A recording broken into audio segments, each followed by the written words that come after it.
Hello. Aye. Hello.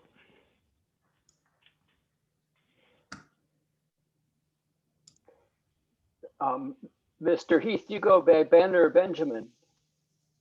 Benjamin is fine for me. Thank you. Okay, thanks.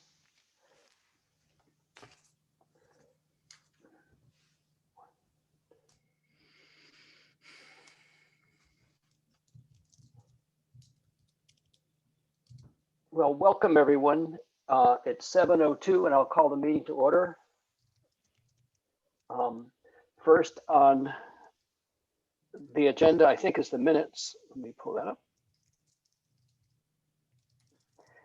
Oh, public comment, excuse me. Public comment. Is there anybody that, Matt or Bonnie, that have said they want to speak tonight? Nobody that I've heard from. Okay. By the way, can you hear me all right? I'm in a different place than usual. Okay. And I don't have any better light than what you see, I'm sorry. Okay. Minutes from January 19th. A motion.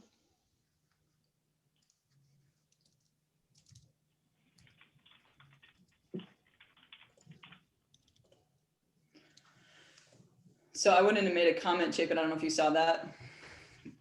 Just one, it is kind of more Oh, content. no, I didn't. It was something that, And I did have one. Yeah.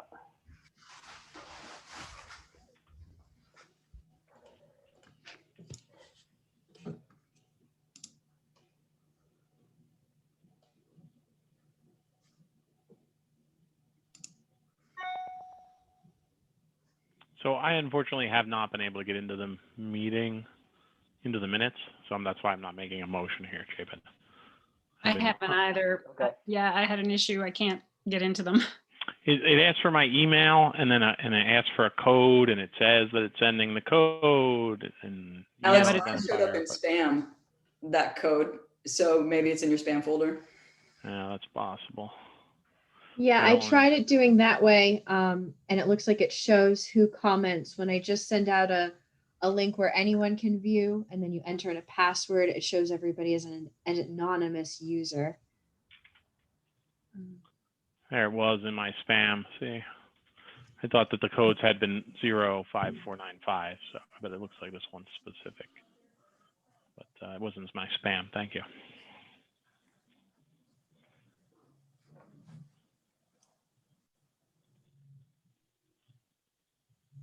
Chapin, do you want to hold off on approving the minutes, given that several of us, I only just got in and I haven't been able to get through all of them yet.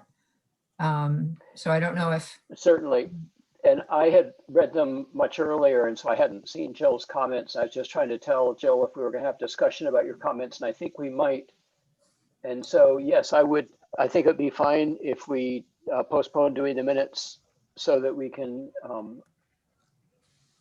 handle the specific plan application and do that business and then come back to this. Is that all right with folks? Yeah.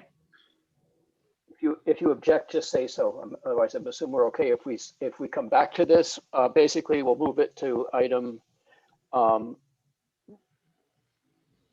would it be? Item 6B on the agenda. Okay. Don't let me forget to come back to it. Thank you. Okay. On the specific plan application from New England Chimney Supply. Do you want to introduce this, Matt? Were you planning to? Yeah, I'd like to say a little bit about specific plans in general and a little bit about this project in specific, and then I'll probably turn some of this over to Emily since she wrote most of the report. And then we can, I would propose sort of a quasi DRB like order of events tonight. I'll introduce it. Emily will go through the staff report, and then I'd recommend giving the applicant's representative an opportunity to talk about the application a little bit and then go into questions from the board. If that works, Okay, that and sounded good to us. good. And before we do that, just Benjamin Heath, I know you're vice president. Welcome.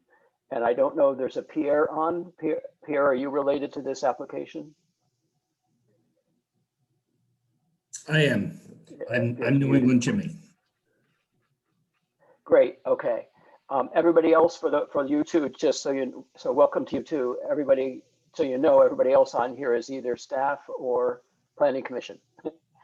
So and I'm not going to take time to introduce all of us, but that's who we are. So thanks. Good evening. Good evening. Go for it, Matt. All right, I'll try to keep this fairly brief. Specific plan is an option by which a owner of a piece of privately owned land may request a change to zoning. This is an application process and review process that's identified in Chapter 9 of the Williston Development Bylaw. In a case like this, where both a zoning boundary and therefore a future land use designation boundary would be moved simultaneously, it's an amendment to both the comprehensive plan of the town as well as its development bylaw. As I mentioned, this is a way that zoning can be changed on a specific property. And it is specifically identified in the bylaw as not being spot zoning, which is what somebody might say if you said, well, we're going to change the zoning for just one owner and nobody else. Isn't that spot zoning? The answer is yes, usually it is. And generally spot zoning is considered to be something that you want to avoid, or in many states is outright outlawed by statute. In the case of a specific plan, it's found to not be spot zoning because the reason the town is going along with a specific plan application is in pursuit of some sort of substantial public benefit that's defined ahead of time in the bylaw. So the idea is that there's some relationship between what the zoning change will allow the applicant to do and the achievement of some stated town goal, both in the town plan and then more detailed in the zoning bylaw. So that's what a specific plan is. It's a process to change the laws and the plan of the town, which means it's a legislative process, but it does so to allow for you guessed it, specific plan to be developed. In other words, it's not a blanket rezoning. In the case of the one you're looking at tonight, it moves a boundary and takes some land and puts it in the industrial zoning district, but it does so only to enable what is specifically proposed under this plan. So this building, this parking area, this site development, as opposed to just changing it to industrial and then whatever is allowed under the industrial zoning district can then happen. That's not what specific plan is. So as I mentioned, there's this idea that you're balancing the degree of what's requested against the public benefit that might be offered by the allowance for the plan. That's part of what we would talk about tonight. And procedurally, we're at the very, very earliest, most preliminary stage of this review, where the recommended motion, as you see, is a decision made by the board to move forward at all. And Emily's got the flow chart up there with the "you are here" at the very beginning. And the next step of this process, if the Planning Commission votes tonight to move forward with this, would be to hold a community meeting and set a course of action for how this plan would be reviewed. Ultimately, if the Planning Commission were to decide that this plan should be adopted, it would go through the regulatory processes outlined by Vermont statute to amend a bylaw and a town plan. And then you would have site plan review after that. Down at the very end there, that last little circle that says DRB review, but it would be reviewed under the strictures of the approved plan. So that's just a really quick, really big picture view. This is all in Chapter 9 of the bylaw. We're going to try to follow the procedures outlined there as closely as we can. By way of history, in Williston, there have been 2 specific plans approved in Williston since this process was created. One allowed a portion of agricultural rural residential land accessed off of Hurricane Lane to be rezoned into the Gateway South zoning district. That was for the purpose of building a very specific sort of office building that the applicant wanted to build at that time. Ultimately, the company that wanted to have their office there ceased to exist, and the applicant ended up putting a solar farm on that property instead. In the other case, a specific plan was approved by the Planning Commission and Select Board to allow religious institutional instruction uses to exist in the agricultural rural residential zoning district at the site of the former Pine Ridge School. So it was a plan that allowed one particular use. And in the case of that plan, the defined public benefit that was conveyed to the town was a piece of land for permanent preservation, a piece of open space land. So that's a really broad picture. I could answer any questions about the process really quick if folks have them. Then I'm going to turn it over to Emily to just show the staff report and briefly go over that.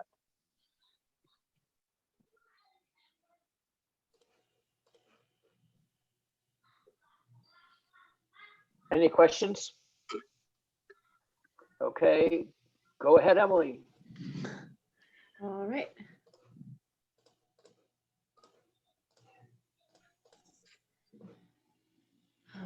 So this is a specific plan request to change the future land use designation and bylaw to expand New England chimney supply building and parking lot onto 2 adjoining parcels.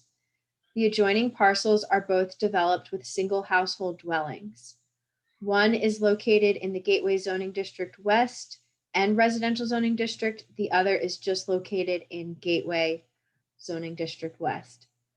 The current New England Chimney Supply site is located in the Industrial Zoning District, where the existing use is permissible. The industrial use is not permissible in Gateway West or Residential Zoning District as currently allowed in the bylaw. So recommended action tonight, we're recommending the Planning Commission review the proposed specific plan, compare the proposed substantial benefits to the goals and intent of the town plan, and make the initial tentative determination about substantial benefit. The Planning Commission's decision tonight will either allow the applicant to 1, proceed to community meeting, or 2, deny the application as currently proposed. A brief history on this property site. In 2015, it was redeveloped. It was residential and it was redeveloped to be the New England chimney supply building as it stands today. This section just talks about what Matt went over, the purpose, definition, and authority of specific plan, how it's a specific commitment but not spot zoning, how it's enabled through statute. The use of a specific plan can only happen where the Planning Commission makes a determination that a substantial benefit to the town could result. The applicant is proposing jobs and infrastructure. Jobs retention or expansion in a basic industry can only be considered a substantial benefit when it is combined with another, in this case, infrastructure. A basic industry is one that exports goods and services or information from the region. In this case, they make chimney supply products and materials. A basic industry that wouldn't be allowed would be something like retail or food service. This one, chimney supply, does comply as a basic industry. The Planning Commission should carefully consider the infrastructure assets described in the bylaw below and the goals of Town Plan Chapter 6. The Planning Commission must determine if the bus pull-off and concrete pad is not only a benefit, but substantial in nature. And before I get too far into that, I'm going to pull up the map just to give you an overview of the site. So highlighted in red is the site area. The existing building is Industrial West. One parcel is long, it's kind of a flag lot. It's gateway in the front, residential to the rear, and then the other lot is all gateway. What the applicant is proposing to do is expand onto those two sites, build approximately 30,000 square foot addition. They have a curb cut onto Route 2 today, so that would remain, but it would just be shifted. They would build a parking lot where one of the houses used to stand, and then some more parking and loading areas to the rear. The substantial benefit they're showing here is a bus pull-off on Route 2 in V-Trans right-of-way and the concrete pad for the Green Mountain Transit bus shelter. Public transportation, bus pull-offs are listed in Town Plan Chapter 6. The Planning Commission should understand that these will be located in V-Trans right-of-way and benefit Green Mountain Transit. Green Mountain Transit is a municipality chartered by the Vermont General Assembly. Though Williston employees and residents benefit from the services provided by GMT, it is ultimately a public service beyond the jurisdiction of Williston. For example, Green Mountain Transit could abandon this bus route. Though that outcome is unlikely, it is a possibility and decision beyond the select board's control. So the Planning Commission should consider infrastructure assets that the town might have more authority and jurisdiction over the long-term maintenance and care of.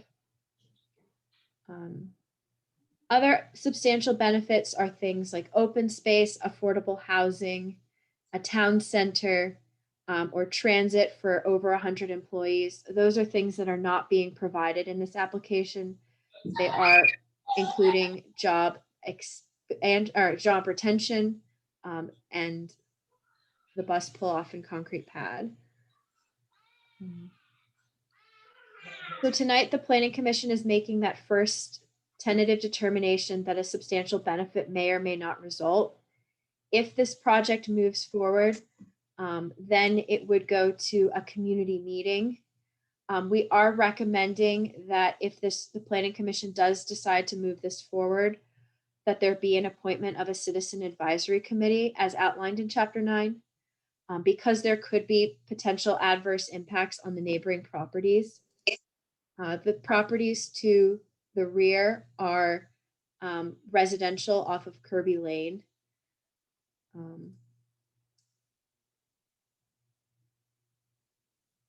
And then the adoption process follows statute for noticing public hearings like any other decision. We've included a decision in motion for you below with specific findings about the proposal to expand chimney supply. It meets a basic industry. They're proposing a bus pull-off and concrete pad as a substantial benefit. Major infrastructure assets are listed as a benefit. And also that there is a letter of support from Green Mountain Transit. Some of the excerpts from the town plan: the town will continue to support local public transportation agencies, including SSTA and Green Mountain Transit, in providing service to Williston. And the statement on bus pull-offs: there are many locations where there are inadequate places for bus passengers to get on and off buses along major roads in Williston, especially Williston Road and Mountain View Road. The town shall work with GMT to identify and build appropriate locations for pull-offs for buses along these routes. And then the Planning Commission can pick their motion if they want to approve or not approve this to move forward. Thank you.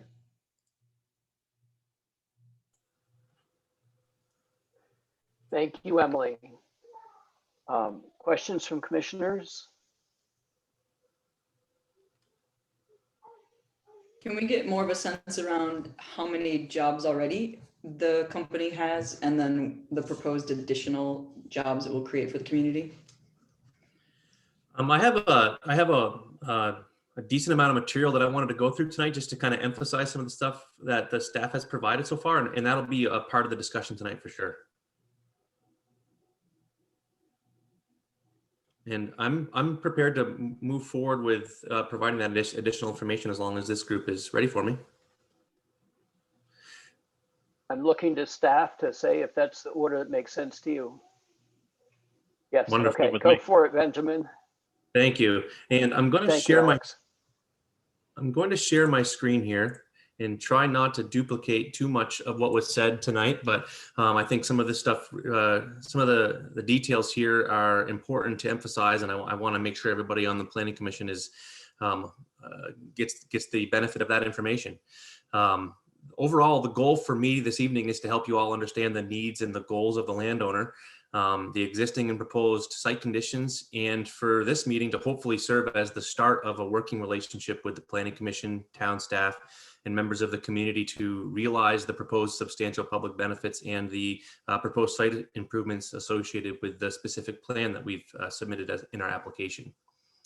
I'd like to start by giving you folks a little bit of background information. We're looking at this merger plan here. This is just essentially a tax map plan with a Google Earth imagery in the background to try to help you understand the lay of the land. Let me make sure everybody's, can I annotate? Guess I'm not able to annotate on Zoom right now, but Williston Road is located here. And this is Commerce Street here. Now, in the existing manufacturing facility shown here was constructed in 2016. And for what it's worth, I was the engineer of record for that original project development. And excitingly, through all of the hard work and the core values of the employees and management at New England Chimney, they've outgrown this space. And as the company continues to grow, they are considering expansion options at this facility here in Williston, as well as moving their operation to their sister facility in Virginia. And so the goal of this project is in this proposal is to expand the existing footprint of the industrial building and to provide some additional parking for new and existing employees to give New England Chimney Supply the room that they need to stay comfortable and successful right here in Williston. Now, in order to position themselves to get this process started, the applicants purchased 2 neighboring lots. There's a flagpole lot, as described earlier, located here, which was purchased, and then the next adjacent lot to the west, located here, was also purchased. The applicant proposes to merge these 3 parcels into one, resulting in a 4-acre lot, which will provide them with the sufficient space that they need to construct the expansion and to keep the business in this location. The staff did a good job of going over the lay of the land in terms of the zoning districts and the challenges associated with that, and as well as what it takes for the applicant to do in terms of making changes to the town plan and amending the zoning map. So I won't go into those details as they are outlined in Chapter 9. But I would like to go into some detail about the 2 substantial public benefits. And just no worries, I'm going to go into the actual plan and show you the details of what our proposal is. But just to first touch upon the 2 substantial public benefits, the significant job retention and expansion in the basic industry. That was one that is simple for us to meet. The New England Chimney Supply has roughly 80 employees now. And they believe that they can add somewhere between 10 and 20% to their employee roster with this expansion. But really what this boils down, and that's exciting, and that's good for Williston and good for New England Chimney and the folks that work there, but really this is more about job retention. New England Chimney needs more room in order to continue their operations. And so I would think of this more as a job retention public benefit. And in terms of the major infrastructure asset, we went to the town plan, and our goal was to find something that the town needed in this general area. And after reviewing the entire plan and looking through all the different infrastructure needs of the town, we had identified that there was some issues with the public transportation system in this area. The town plan had identified this portion of Williston Road as being cumbersome in terms of not having any bus pull-offs, and the bus route in this area there was issues with it, which we're going to go into more detail in a minute. And so the goal here is for us to construct an expansion of the facility in Williston in lieu of moving operations to Virginia, and then to construct this public infrastructure piece. So at this point, I'd like to go into the specific plan, look at the big picture. I think you folks are all very familiar with the area. You've got Taft's Corners over here. Commerce Street is located here. You've got a signalized intersection at Williston Road and Harvest Lane here, and you've got another signalized intersection at South Brunel, North Brunel, Williston Road intersection here. And there are no mid-block crossings in this area. Now, I'm going to zoom in, and we're going to be zooming in on this general area here on the next sheet. And so this is a site plan which shows the proposal essentially from New England Chimney. If I was to open up Google Earth and look at this in real time here, generally speaking, again, this is Williston Road, this is Commerce Street. What we're proposing to do is relatively simple in nature in terms of the construction. They have an existing lot which is outlined here, and they've purchased this chunk of land between the two parcels there. And they simply just want to add on to their existing building in this direction, and then take this existing driveway and push it over and move it in this direction, and it'll reconnect so that the traffic circulation will be essentially identical. It just makes the building bigger and pushes that driveway over. And of course, we're proposing a parking lot in this general location here. Now, I want to help you understand the current situation in terms of the public transportation issue here. As you can see from these symbols, we have a bus stop located here at Green Mountain Transit bus stop. We also have one in the, I should say, in the eastbound direction at South Brunel Road. Now, what happens is the bus comes down the road and it actually stops right here at the right next to the intersection of Commerce Street and Williston Road. And when the bus does that, it makes it impossible for a vehicle to turn right out of Commerce Street. It makes it very challenging for motorists to travel in any direction because the bus stops folks in the eastbound lane. And if somebody's turning left to go into Commerce Street, the bus is sometimes, it's a dangerous situation. And that's been recognized by Green Mountain Transit as a problem area. And so the only other option for folks who want to get off there is to get off way down at South Brunel, where they have an upstream stopping point here for the bus. Now, what we're proposing to do is eliminate this bus stop completely and to construct an actual bus pull-off so that the bus gets off the road and provides a safe place for motorists to travel by the bus when it's stopped, and also gets it away from this signalized intersection, or from this unsignalized intersection. So if we were to look at the plan here a little bit, I rotated this plan to try to get it in the same view as what we were just looking at. So that north is up. And so again, this is Commerce Street here, and this is Williston Road here. I'm gonna zoom in just a little bit.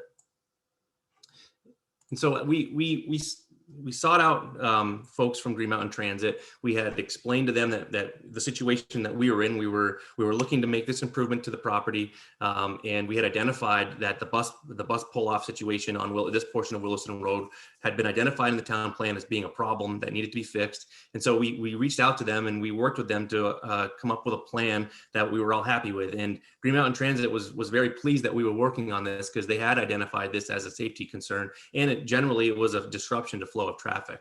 And so through a collaborative effort with GMT, we have a concept design here, which includes essentially an extension of the roadway off of Williston Road in the southern direction to provide a location for the bus to get completely off the road. And that way vehicles can continue to travel by, and increasing, making it a lot safer and increasing the flow of traffic through here. Now, one of the things that we had worked very hard on with GMT was this concept of, well, where do folks go from here? And I'm sure that's exactly what you're thinking is if there's a bus stop here and there's no pedestrian facilities located here, where are folks going to go? And so we questioned that right from the very beginning ourselves. And here's what we understand. The town of Williston has a multi-use path on the north side of Williston Road. There are bike lanes in the westbound lane and the eastbound lane, but there are no pedestrian facilities on the south side of Williston Road. Now, if we go back to Google Earth, what we're going to find is that there is very little, if in my opinion, there is no opportunity to install pedestrian facilities on this side of the road. All of the utilities have been moved onto this side of the road, most likely from the construction of the other pedestrian facilities on the north side of the road. That's speculation on my part, but I'm assuming when that project got constructed, potentially utilities were moved, or they chose to build on that side of the road because they found so many limitations on this side of the road. And so we wondered, well, what are folks doing now? And so we took the opportunity to learn a little bit about what folks were doing, and people that were getting on and off the bus in this location were generally people who were traveling to and from work. They weren't going home at this location because there's really no residential opportunity to travel here. If you live down in the residential areas here, you're going to get off at this bus stop, and if you're living, generally there is no residential down here. Folks were using this bus stop as a way to get to work and to get home from work. And so they really weren't traveling along the roadway, and essentially didn't need a pedestrian facility in this location, and there wasn't one. So that's another argument that, well, there wasn't one, did they need one? But what we found was that they were traveling down Commerce Street by foot. And so our plan is to maintain those same operations that exist now, but improve upon it by putting it in a safer location and providing an actual bus pull off, so that the bus gets off the road. I think it's important for us to look at the utilities on Williston Road just to confirm to ourselves, in my opinion, no opportunity to build those kinds of pedestrian infrastructures on this side of the road. Between the location of the building to the edge of the right-of-way, and the existing power, communications, and water infrastructures, putting some kind of pedestrian facility on this roadway on this side of the road is going to be very, very challenging, and it would require significant utility relocation. The other thing we noted, let me see here. The other thing we noted was that because the applicant has purchased these two residential properties in between Commerce Street and, actually for that matter, Harvest Lane and South Burnell, that really only leaves two residential homes on this block. It leaves this residential home here and this residential home here. And so if the folks that lived here were planning to use public transportation to travel to and from their home, they most likely would get off at this bus stop anyway, even if they had the opportunity to get off here. And so we felt pretty confident that by not having a pedestrian facility in this location that connects to this bus stop, it really wasn't causing some undue harm to a bus user. And so that's why we felt confident about placing the bus stop in that location, allowing folks access to our parking lot so that they can travel down the parking lot off the roadway, and they can make their way over to Commerce Street.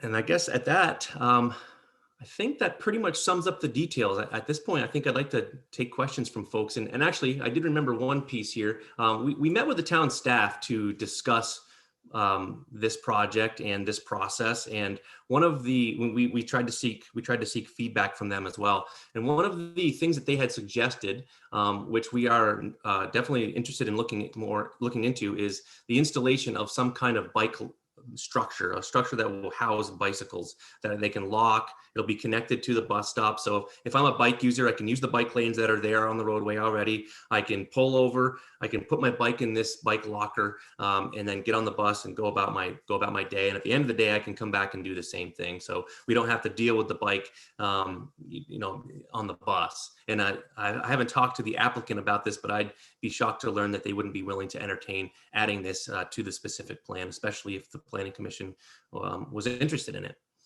And then lastly, I just wanted to note that we went through a pretty significant communication event with all of our abutting landowners. We reached out to them early this spring.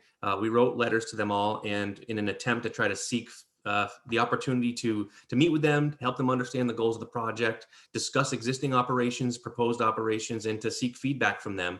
And we met with a number of folks, and we met with every single landowner that touches our project. And we got some great feedback. Some of it was good, some of it was bad. Some of it was concerns. In my opinion, they were all concerns that could be mitigated, and they agreed when we discussed some of those mitigation tactics. And there were also some concerns about their existing facility. And as an example, there was a couple of trees on New England Chimney's property that were kind of leaning onto these folks' property, and they were concerned about it. Within a few business days or a week, New England Chimney had somebody out there getting those trees taken care of. Another one of the neighbors was concerned about the sound that was coming from the facility. There was some piece of equipment that was causing vibration. Once that was identified to a New England Chimney, they immediately stopped using that piece of equipment, and it's no longer there. And then that same neighbor had concern about the sound coming from some other sound emitter off the building. I think it was some exhaust fan. New England Chimney went out and bought a sound attenuation device and connected it to that exhaust system and took care of that sound issue. So it's been a good working relationship so far. We know that there are challenges and that we're gonna have to all work together to make this to have this work for everybody. New England Chimney really cares about being a good neighbor, and that's why we did what we did before we even started this specific plan process. And we plan to continue that type of communication with neighbors as we move forward. And we will personally reach out to them all if the time comes for us to have a community chatting session like this tonight. So I think if anybody has any questions, now would be a perfect time to ask.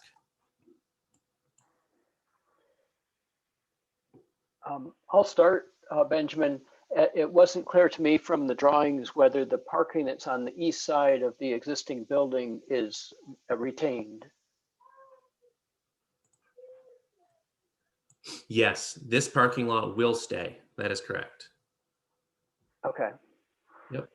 And I also gather from the drawings that the hedgerow of trees along the west boundary of the long leg of that adjacent property, not that row of trees, that would obviously go, but that row of trees, that would stay. Is that also the plan? Yes.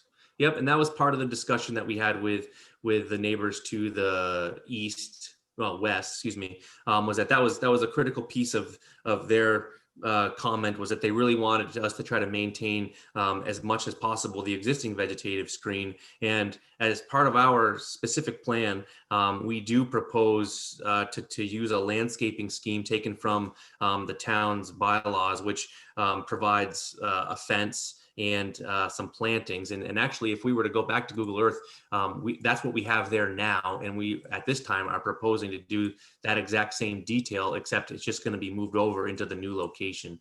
So if we just kind of look here, we've got a fence that will be similar to this, with plantings on the backside, and the backside of the plantings will be enjoyed by the neighboring properties.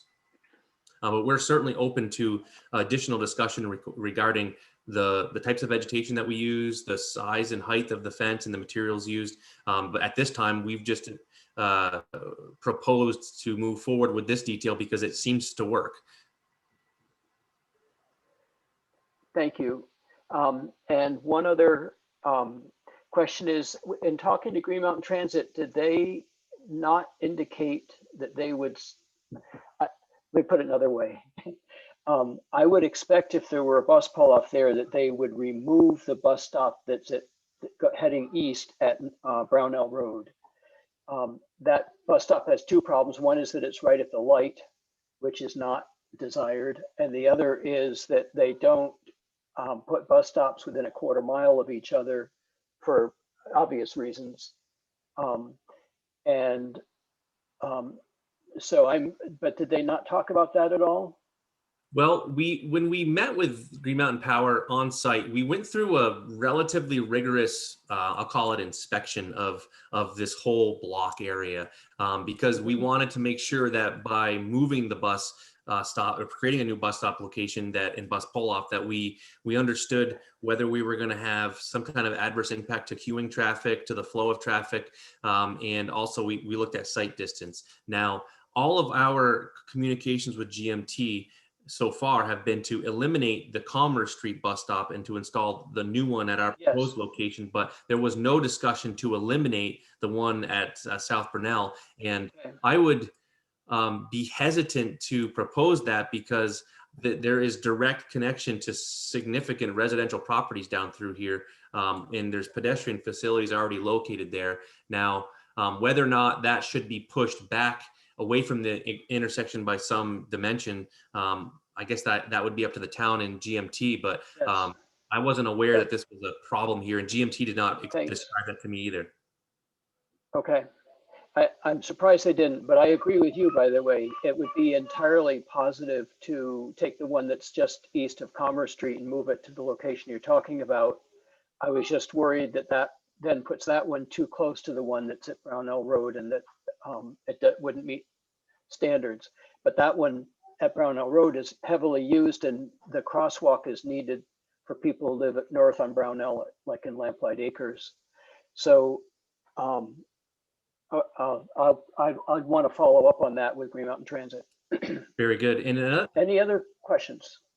Yeah, sorry. that's okay. Another detail that I could add too that might be helpful for your understanding here is that, as I had mentioned earlier, there are no cross or mid-block crossings. In other words, there are no pedestrian crossings from the north side to the south side, or from south side to the north side of Williston Road. And when we were trying to formulate a plan here to come up with a substantial public benefit, we met with VTrans and we discussed this concept, which they were very happy to move forward with. They said it was absolutely a permittable process, but we asked them, how would they feel about putting in a mid-block crossing? Because we were trying to make a connection to other pedestrian facilities, and they really had heartburn over that.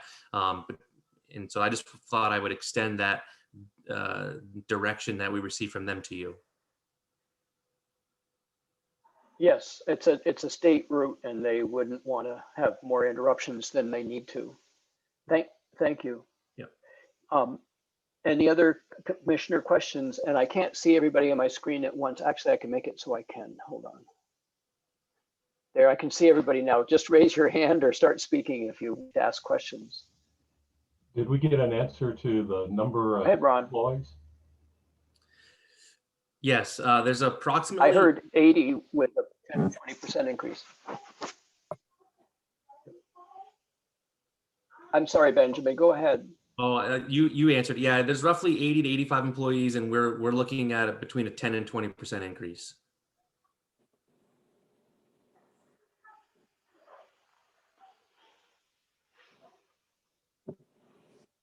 How far do your employees commute from their home to your place of business? Any PR, idea? I mean, it ranges. We have, we've got one employee in Hyde Park, when we've got somebody lives right around the corner. So it ranges anywhere from, South Burlington, Williston, Burlington, Hyde Park. 80 employees come from a bunch of different areas. Do any of them use public transit now, or would any of them use it if they were encouraged? Yeah. I mean, we do have a couple of team members that do use public transportation. It actually opens the fact that we have public transportation that stops so close, opens the job, possibility for people that don't have a license. So, we find it certainly as a benefit to attract quality people.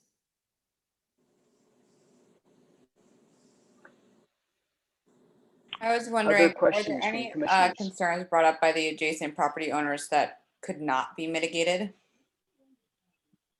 To the best of my knowledge, there were no deal breakers. They were concerned about the things they should be concerned about. They're concerned about what are they going to see, what are they going to hear, what's going to be going on around them. But through the use of the sound mitigation devices that have already been installed, and screening and vegetation, things of that nature, it appeared to me that we were going to be able to build this project without ruining somebody's life. One landowner that I would like to point out, who in my opinion we're providing the biggest disturbance to, is this home here. The project's parking lot extends basically right into this general area here. And we met with him, and honestly, out of all of the abutting landowners, he was the least concerned. he had nothing but great things to say about New England Chimney. He works a lot, so he said, "Look, Ben, I don't have time to come to meetings, or we asked him to fill out a little sheet that said, hey, what are some of the concerns that you might have?" And he didn't have time for that, but we did meet with him, and he out of all the neighbors, we didn't hear a single negative comment from him. So I was surprised by that. I would have, this property here made me the most nervous about how are we going to make this work. But it is just a parking lot, and with the appropriate screening, I think we can certainly provide him with those kinds of amenities to help, make sure we don't have an undue adverse impact. Thank you. Hi, this is Alex. Megan? Oh, Alex, go ahead, sorry. That's okay. So guys, you run a great facility. Like, it looks a lot better than it did before you took it over. We appreciate as a town the employment and how well you maintain your property. And I've also appreciated the professionalness of your proposal and the detail you went over. So thank you for that. Just a couple of comments. I think, in general, I'm supportive of moving this forward as a process. Obviously, this is not, I'm just saying as a process, step one. My concerns would be, and I'd be interested to hear what the general public has to say. My concerns are whether that bus stop really does represent a substantial public benefit. The one that is on Commerce Street today is already one of the better bus stops in terms of room for the bus to pull over into that dirt area and things like that. Like you said, nobody needs to cross there. There's already one at Brownell Road, et cetera. I'm concerned about whether or not that is really a significant public benefit, and especially weighed against the homeowners that are abutting it, especially the homeowners who you mentioned maybe weren't as amenable as this one particular one you pointed out, maybe some of the people on Kirby Lane. That, it's going to change the character of the type of development they ever would have expected to be behind their homes, given that lot, that flagpole lot, was residentially zoned, and you're asking for a change to something that, puts parking and has trucks and a loading dock where people have to drive, into what was formerly a residentially zoned area in order to access your loading docks on the back of the building. So, my concern is, little benefit for something that may substantively affect the property values of those residential properties and the quality and enjoyment of them. Would you guys be willing to get some sort of letters of support from the adjacent landowners? Do you feel like your relationships with them, having already approached them, are good enough that they'd be willing to sort of put pen to paper and tell the Planning Commission whether they are in support of this development and enough concessions have been made to make them happy? I think that we can certainly continue to reach out to them. I think that this process is only the very beginning of what the concept or what the project could look like. And so I think that until we show them exactly what's going to be constructed, it's going to be hard to get them to say, yes, we want this. But I think at the very beginning here, we would be willing to get them to come to the table to say, hey, we want to be part of the process. We want to continue to provide feedback so that we can all work together to push this thing forward. And because this is such a lengthy process with so many steps, I think there's plenty of opportunity for us to go off the rails and this goes away. But to ask them at this point to say yes or no, without telling them exactly what we're constructing and what we're going to be doing, I think is unfair to the applicant. No, I'm sorry. I'm not asking for that as a gating factor here. I'm asking for that precisely the way you said it, right? Like I said, I am supportive of moving this process forward.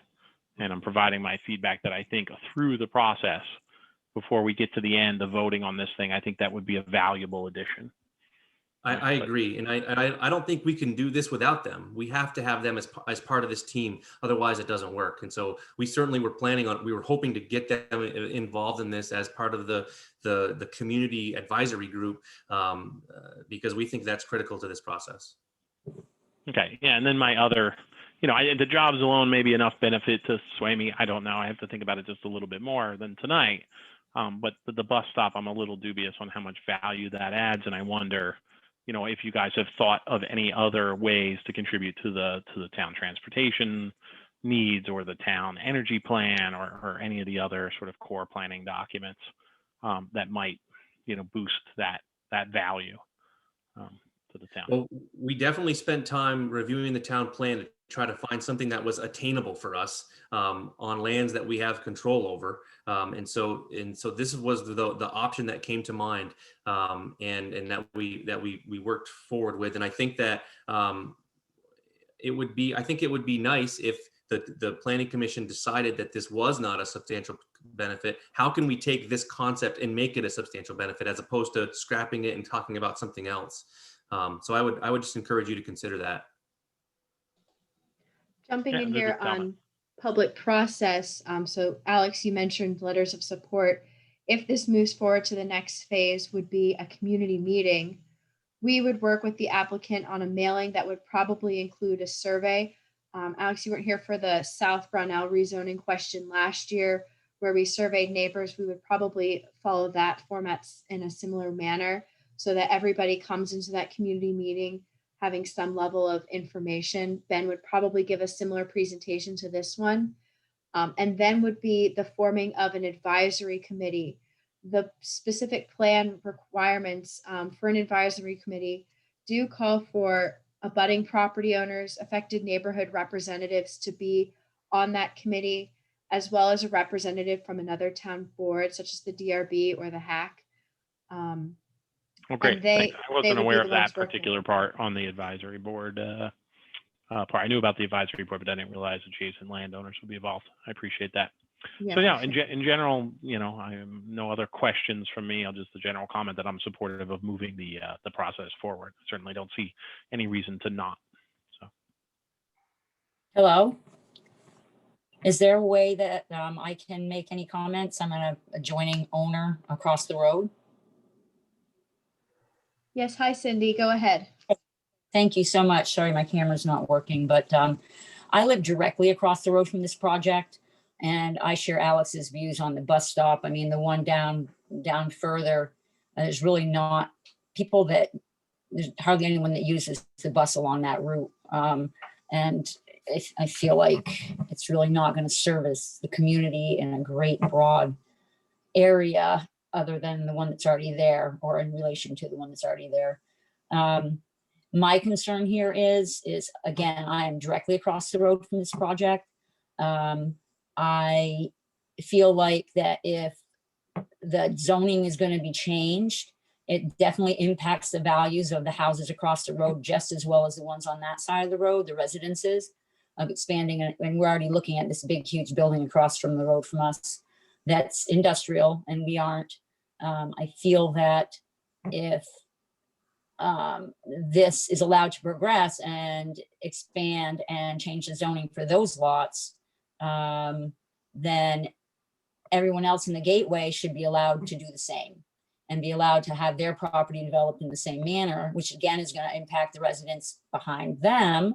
So what this creates is just a domino effect. If you say, okay, it's okay to change the zoning to industrial for these people, then it seems that since that isn't going to impact the view and everything else for the people across the road, as well as saying, okay, we can change it for them, but it seems like that would carry over to other people that are going to be impacted by the building and the industrial aspect of it when it shouldn't be zoned that way based on the way the gateway's been set up for everybody else. So that's my kind of view on that whole thing, as well as saying I don't feel like the bus stop there is a huge benefit for the community in a whole, because the community really isn't going to use that a whole lot at all, because they don't. The one on Brownell is the one that gets used. So I guess that's it, and that's what I would bring forward with any community group. I did talk to somebody at the town offices about that. And that would definitely be something I would kind of talk to other landowners on my side of the road about for us to be looking at. And that's it. Thank you. Thank you for the time. Thank you, Cindy. And Megan, did you want to say something or ask something? Yeah, I'm concerned about a few things in this plan. One is the as Cindy was mentioning, kind of the view from Route 2, and particularly on the western side of the present building, looks like it will be a lot of parking. And I'm also concerned about the loading dock on the western side that was in the sketch. That ends up being very close to those houses, and we all know what trucks sound like when they back up, as well as when they idle. I don't know what your present policies are on idling and the reversing noises. I know that I think that your loading dock is on the southern edge of the building presently. So I guess I have some pretty substantial concerns about this project and its visual impact. Also, of course, keeping in mind that I feel like there has been a lot of pressure on the residents of Kirby Lane and also of Wilson Road in this area. They have been kind of squeezed from multiple sides, and so that's definitely entering into my consideration and thinking about future possibilities. I share the hesitations about the bus, the utility and the value of the bus pullout, especially if it's not paired with a crosswalk and there's no sidewalk. That really doesn't leave anywhere for a bus rider to go other than to go into New England Chimney Supply, I suppose. But in that case, it's essentially a private bus stop or a dedicated bus stop for your facility, which I would definitely encourage your workers to take the bus if that was possible.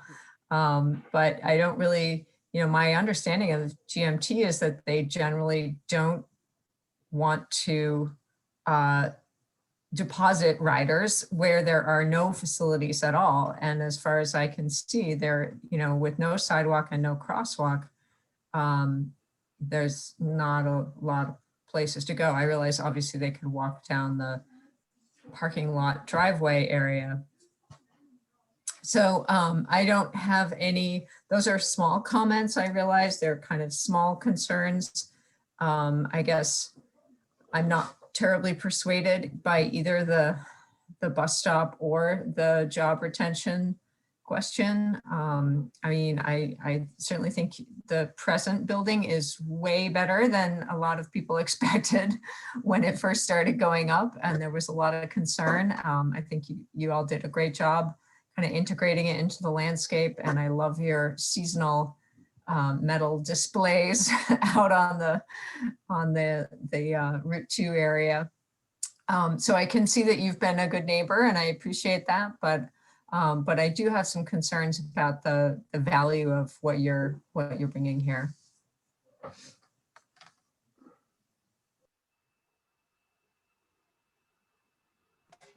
Could I Anyone have else? a comment, please? Go right ahead, Cindy. Thank you so much for your time. The one other thing I was looking at when I was looking at the design and stuff, with that road moving down further, that road is directly across from my driveway now. And the stipulation on that road is only for people to enter into that road, not come out of that road. And people do come out of that road. I'm not saying a lot, but they do. So my concern is now you're going to add parking over there. You're going to add more people. That road is going to move down.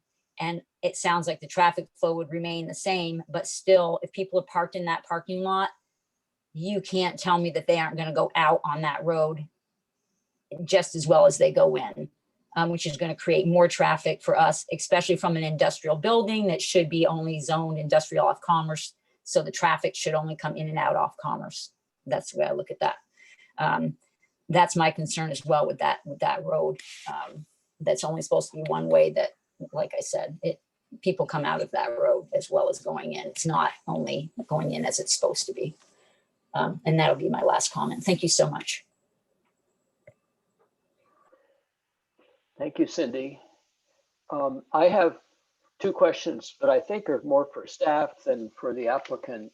The first is on the updated airport noise map, is this within the noise area from the airport?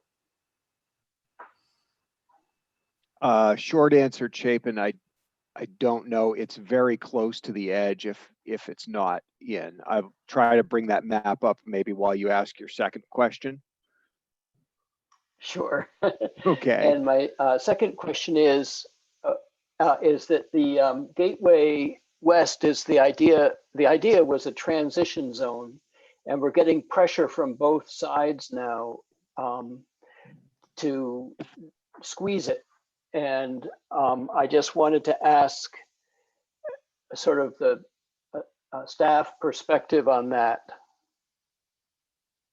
Well, so for the benefit of some of the Planning Commission members who might not have been here, the Gateway West District was created, I believe in 2015, if I have the year right, following identification of the area as a place to focus on for land use change in the 2011 town plan.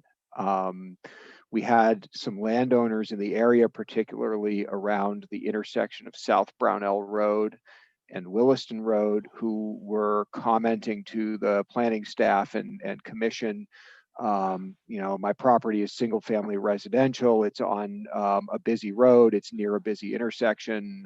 There's a gas station and convenience store on one corner of the intersection. I would like to be able to sell my property, but I don't find that many people want it as a single family home, and it feels like it's time to allow more land uses in this area. So, you know, we had this area of purely residential, you know, generally low to medium density residential zoning on both sides of Williston Road. And on the south side, due to the existence of the industrial district, actually a little bit on the north side as well, bounded by land that was zoned industrial, where, you know, in most of the town, there's been an attempt to not have industrial land zoned right up against residential land. There's usually a buffer of some sort of lighter commercial. And in fact, further down on South Brownell Road, there was a time when the area of Blondin Brothers and Quinton Brothers Auto was zoned this sort of transitional strip zoning that was sort of a light industrial coming out of residential. And, you know, we've heard in the past from landowners down there who are residential saying, well, what ended up there is quite loud or smelly, or, you know, really has an impact on me as a homeowner. So at any rate, we had identified the Gateway West area for some scrutiny. The Planning Commission engaged in a pretty lengthy process to try to come up with some kind of zoning that would allow something more than just the residential uses there, while still protecting the existing residences in the area and adjacent to the area to the north and south, Kirby Lane and the Lamplight Acres neighborhoods, protecting them from the adverse impacts that can come from commercial use. So that resulted in the creation of the Gateway West District.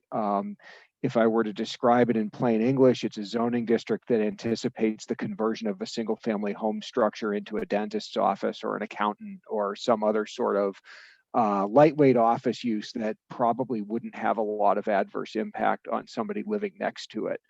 The Planning Commission's original proposal for Gateway West actually included the ability for some small scale retailing to happen. When it went to the select board pushed back on that and said, no, they didn't want to allow retailing. They thought that would be too intensive a use to be up against the remaining residential properties, and removed that allowed use from the amendment. So Gateway West, it's been in place for a little over 5 years now. It came out of a town plan attempt to identify some solutions to some residential land that people weren't experiencing as super valuable for residential anymore. And it's always been adjacent to, on both sides, industrially zoned land and industrial uses, both Commerce Street and the industrial properties to the west. Is that what you were looking for on that, Chapin? Yes, and about the noise map. Yeah, it's still loading. Hang on. Well, I have it, Matt. If you can share, Bonnie, go for it. All right, there we are. Can everyone see? So this is Commerce Street here. So it's in the 65 DNL area. And there's the building there. Thank you, Bonnie. Sure.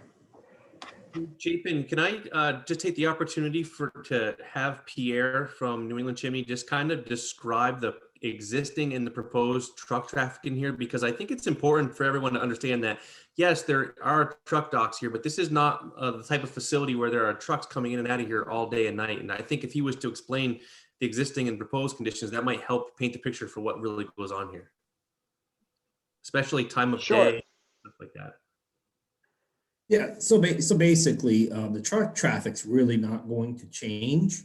The additional space is for manufacturing capabilities and basically warehousing because we've run out of room. So basically, what goes in and out is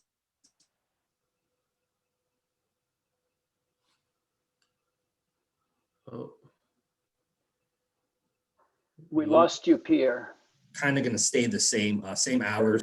Oh, We lost you, sorry, Pierre. I've got We two lost kids you on the Wi-Fi, temporarily. so you still there? Yeah. Yes. Oh, he froze up again. Pierre, might I suggest turning off your video? You might just not have enough bandwidth to upload.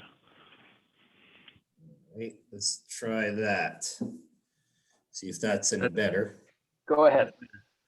Okay, so basically what I was saying is the traffic's really not going to change to address Cindy's concerns about vehicles leaving that.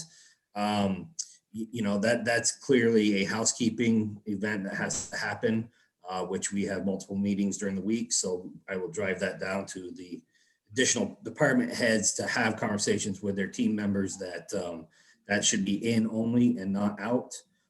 And that was a stipulation with the current building. So I did not realize that was going on. So I will get that addressed.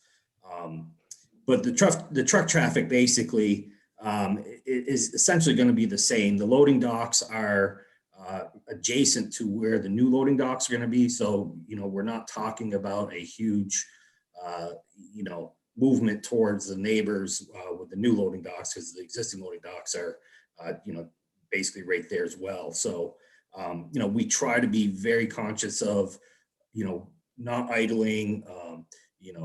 Our trucks do have safety beeping when they back up, but that's not something I would be willing to get rid of because it's there for a purpose.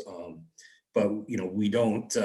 We try to be as community conscious as we can be, and we have plenty of rules and guidelines for our team to be good neighbors. So long and the short of it is the truck traffic's really not going to change a whole lot. It's just going to move over a little bit. And what about quantifying that for us a little, Pierre? How many trucks do you expect on a daily basis? The heavy truck traffic really is towards the end of the day when all the product is leaving the building via either FedEx Freight or UPS Freight, one of those, Pitt, Ohio, any of those.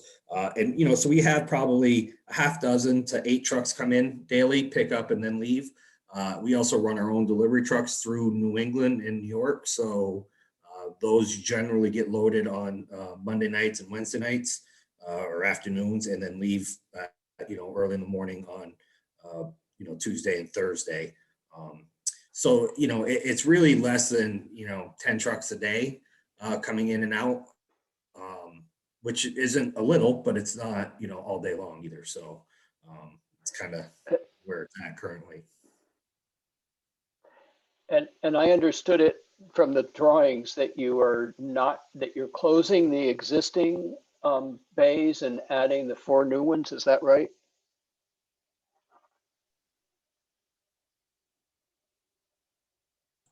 To the best of my knowledge, at this time, No, the existing bays will stay. Oh, okay. Okay. More questions?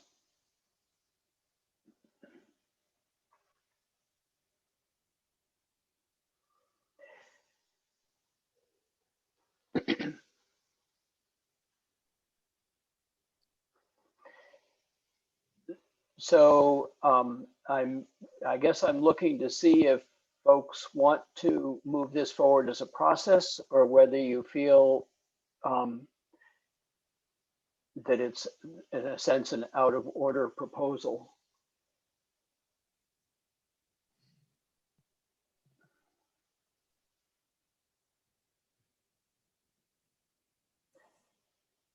Chapin, I'm supportive of And moving I it will- forward as a process. Yep. I'm happy to make the motion to Right. move it forward, but I would like to Okay. see, by the time we come to public meeting, I would just make the comment that I would really prefer to see a little more thought into the public benefit by then.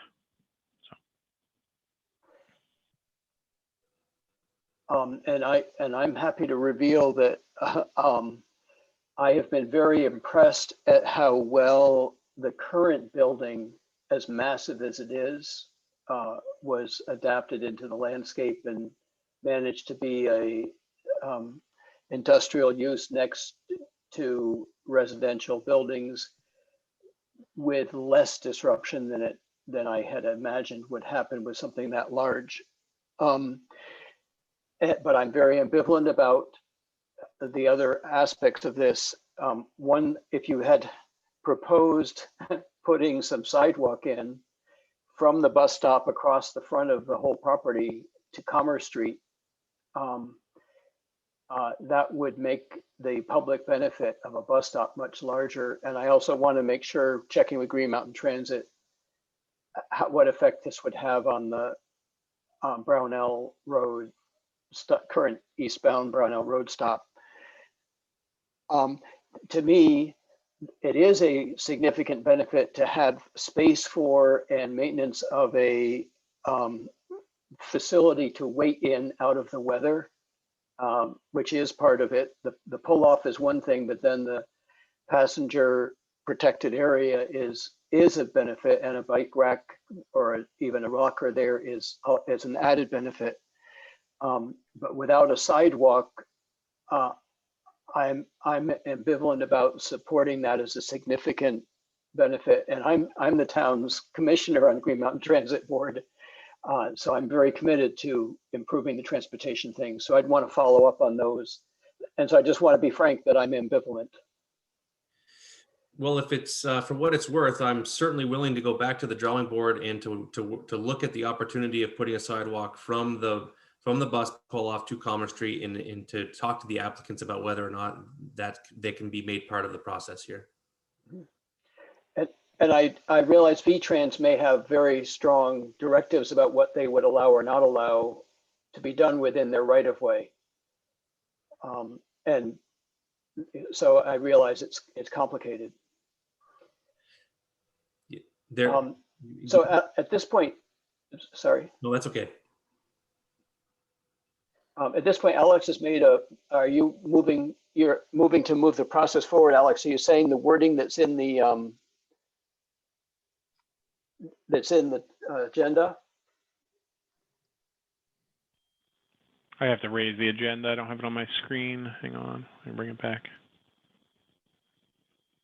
Oh, somebody gonna share it.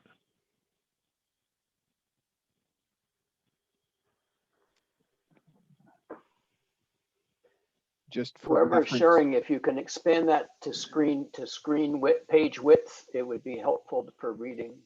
Yeah. just Yeah, I so don't think folks you have to know, read all the whereas. yeah, this is the same language that's in the agenda. It's just in a nicer format in the staff report. Yeah, in this, so I read this. Yeah, I'll make the motion.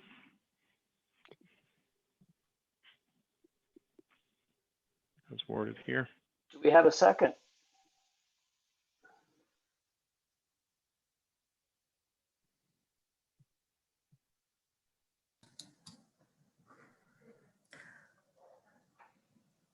Yeah, I will second to move this forward to community engagement.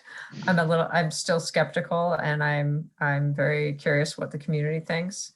And I also want to encourage Benjamin to take up Alex's suggestion of looking into, possible benefits that might reside in our energy plan and other opportunities in that way. But I think this is worthy of discussion and moving forward in that sense.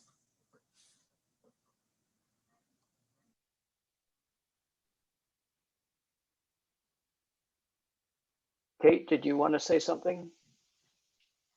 No, I'm in agreement with what Megan said and Alex. Okay. Okay. More discussion?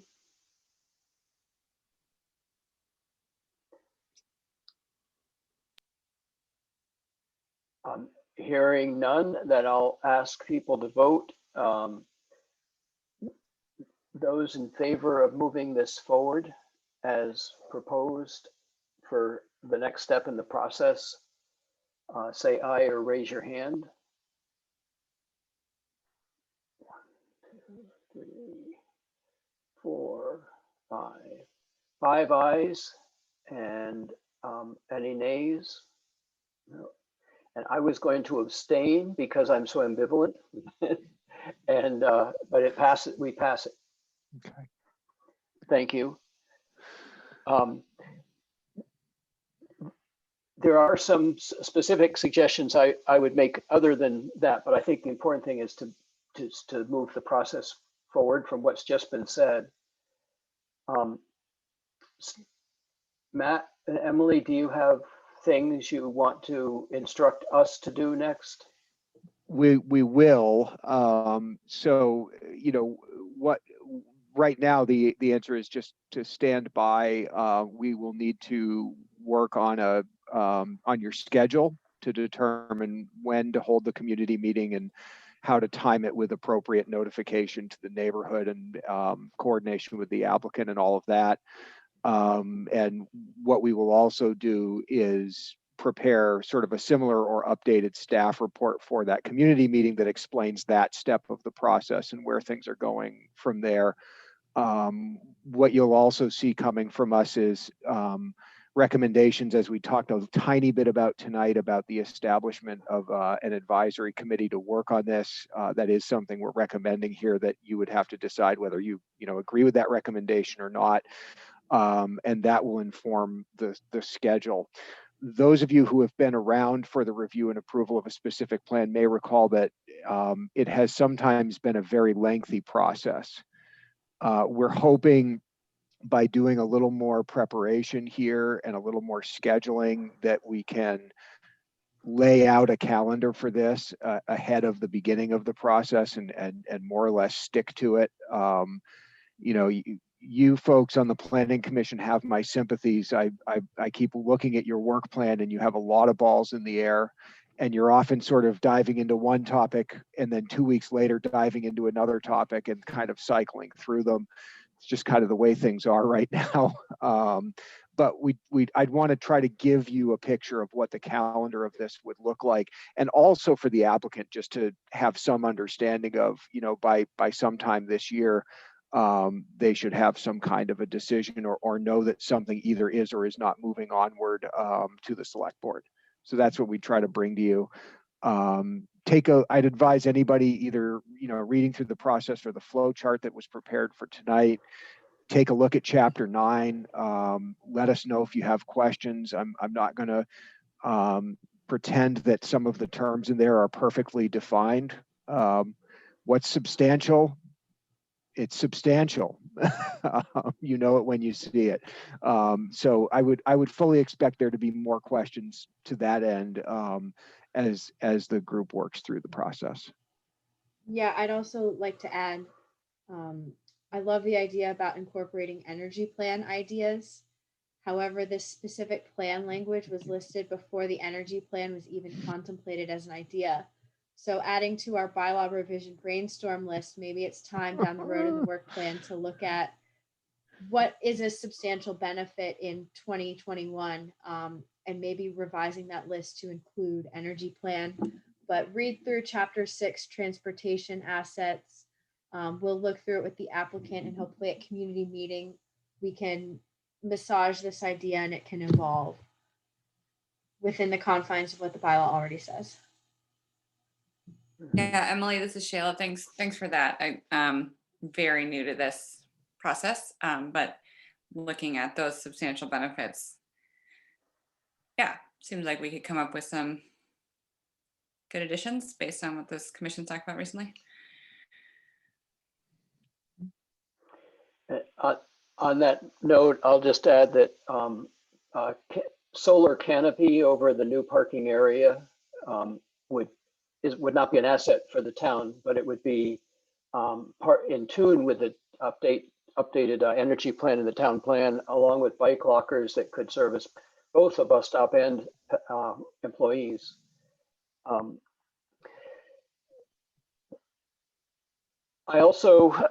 just comment that it's your track record as a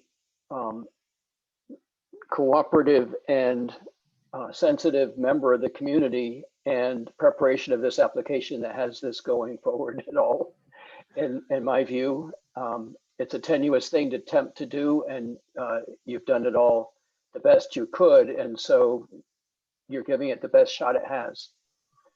And that's thank you, Benjamin and Pierre. You're quite welcome. And I also want to. And we appreciate the time that you folks have taken. We understand how busy you are, and we know that this is throwing a wrench into your schedule. But this is really important to New England Chimney Supply and the employees there. And again, this is a starting point for us. We really want to work through this process together as a team with everybody to make sure that we are providing that substantial public benefit and to get this project to move forward. So thank you very much. Yes, thank you for your time. Thank you. And I also want to thank you, Cindy, for coming on. It was good to have some boots on the ground neighbor perspective right from the beginning. So thank you all. Okay, next on the agenda, do we talk about dogs or do we talk about the minutes? What's your pleasure?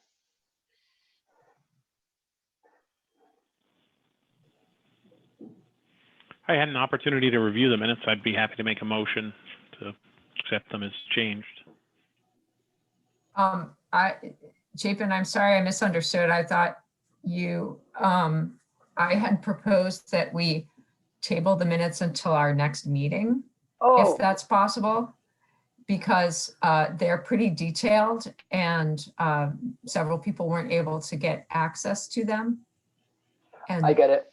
yeah, so I certainly did not have a chance to finish reading them while we were meeting with New England Chimney Supplies. So My apologies, I misunderstood too. So you can take my motion off. Okay, it's my fault, Alex. I'm more than okay waiting on it because I think that Jill's comments are something I want to digest. Yeah. So in order to do it, I'd have to take some time at today's meeting. And so I think we could probably use, I think we have 20 minutes. No, we have 35 minutes left. I think we should move on to the to Ron's agenda item, if that's okay. With the minutes, do you guys prefer where it's linked to your email and then you see who comments, but you have to get you have to sign in with the code that it emails you, a unique code? Or do you prefer where you don't see who's commenting, but you just type in the password?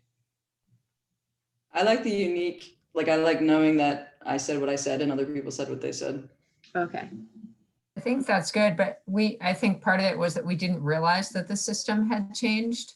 And so I certainly was one who typed in 05495 and then got the error code. And then it said, you need to look for this such and such thing. And I searched my email on that and found it in the spam folder. So now that we know that there's a new process, that will probably work better. Okay. And yeah, and I do like having who said what. I think that is helpful, especially if there's comments rather than just like adding ed instead of ing or whatever. Mhm. Unless someone objects, let's do that. I appreciate, Emily, that you did that, because that was a comment last time that we couldn't tell. We were all guessed, if you will. So it was nice to have it be more specific. And it saves us having to put our initials into next to our comments to let people know who said what. So let's stay with it and we'll figure it out. Okay. I wanted to make a comment. I wasn't planning on getting my letter as the agenda items. It was more directed at Chapin and Matt to give guidance. So if we want to talk about these things or other things, you've got my opinion is there's some objections or omissions of things I don't know as far as the number of violations, trying to compare the violation reports, the number of pending permits or granted permits a year, trying to get a feel, is it balanced? So that's where I'm coming from. But the last week I've picked up a lot of friends in the Front Porch Forum who have the same feeling. It's the collective punishment that I was having the first problem with, and then the lack of enforcement in the town over the poop. It's all over the place. And at that is I'll be quiet and let everybody speak.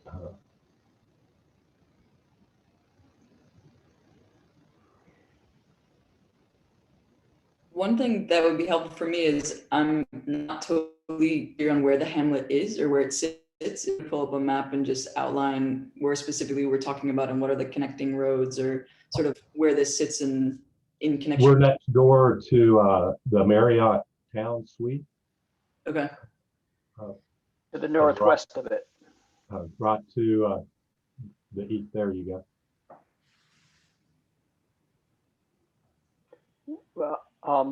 Well, that's the hotel. And then the hamlet. Yeah, that's the hotel. To the east. This is Zephyr Road. And then Okay. there's So right in the center, all those Lakesway, individual Madison. blocks, yes. And you're seeing the problem with it everywhere throughout, or is it Just from reading the Front Porch Forum and having it would appear that trails and dogs and over in Finney Crossing, they have similar issues with, and we can't figure out why people put it in a bag and then just leave it there unless they think somebody's going to come along and pick it up after the fact. The unique problem we have in the hamlet is we're surrounded by apartment dwellers, which are not part of the Hamlet Homeowners Association. So there's homes in the middle and we're surrounded by the hotel and 3 properties, I believe, that belong to Malo Real Estate, and then the Finney Crossing apartments, the big apartment right to the immediate east, and then towards our southeast towards Healthy Living is we're kind of in that cluster. So that's why I think we're unique. There's a lot of traffic comes there. We have a lot of snow maintenance at 4 o'clock in the morning in the various sites. We have just yesterday, we had somebody coming down Day Lane and passing another car who was doing the speed limit. And we rarely see, on my security cameras, I see the PD out patrolling maybe once a month, maybe other times in using security as a camera is not an exact science, but there's not a big presence until after the fact. We've had in the last 6 months a dog attack. I didn't get any of the details on that along Seymour Street. One of my older dogs who passed away, he and I were attacked by a pit bull 2 August ago. So we've got problems. Generally, it's when a rental traffic leaves and comes and new people are moving into the neighborhood and having no place to take their dogs.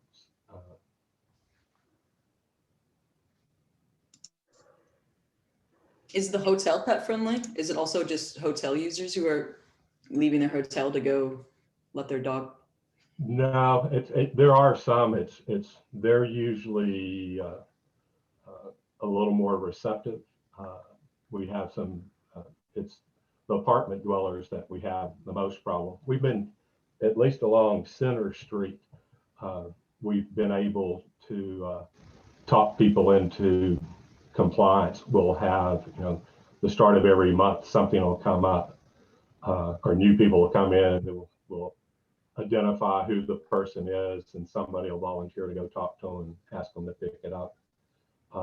We've had a couple where we grabbed the poop, had a picture, and we took it to their doors and left it on the door with a note, and that seemed to work.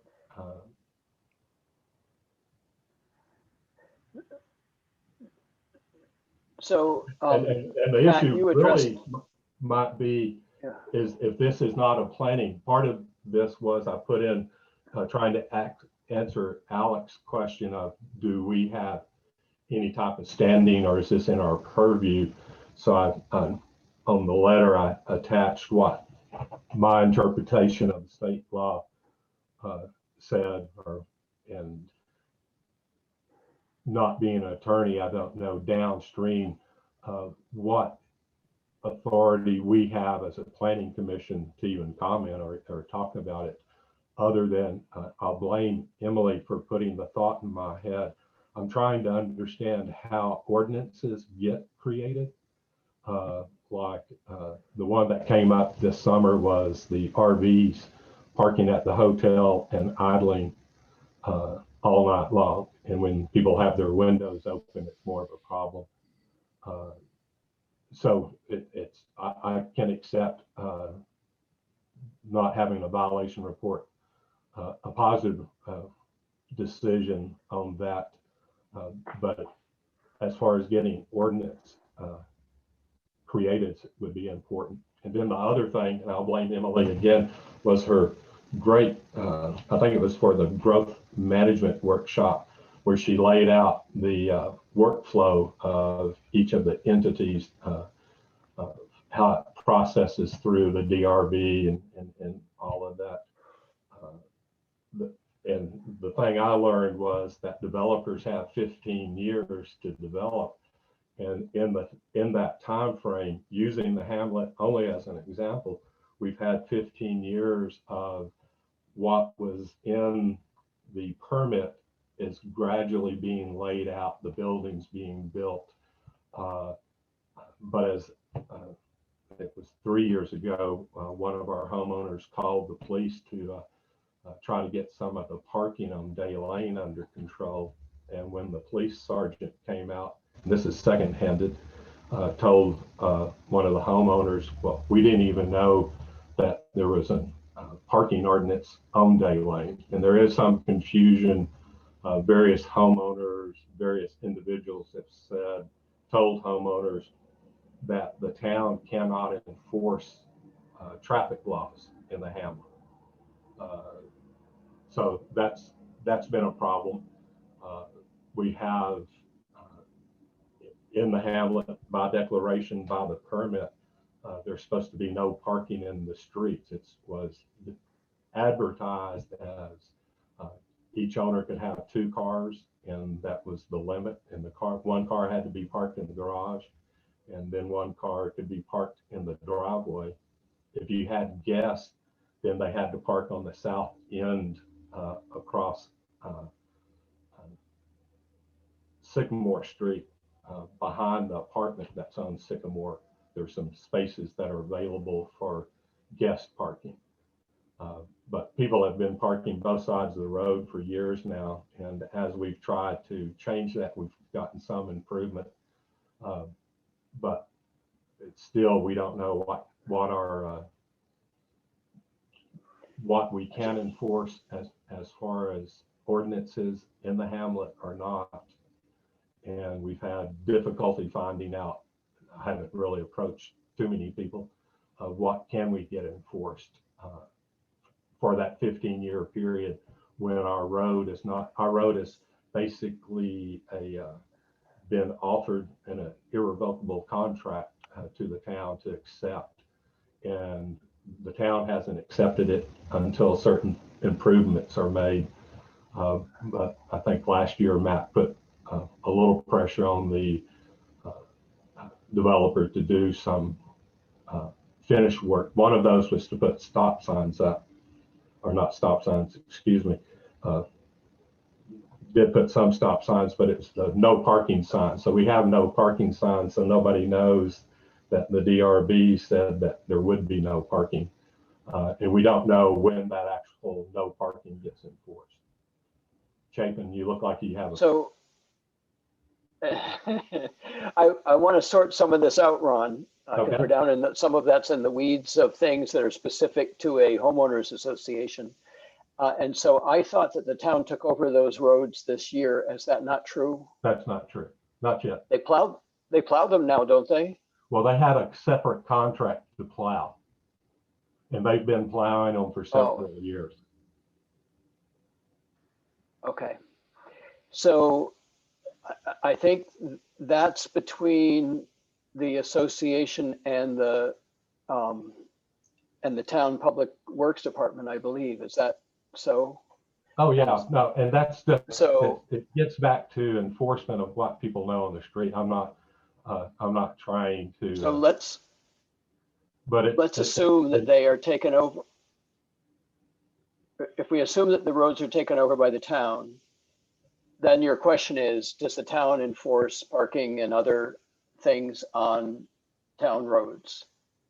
And well, no, my point is, what's the response to that? Years now, but you know that it hasn't been enforced, and when we as a community try to enforce rules that haven't been applied for the first years of the project, it makes it hard to come in after the fact.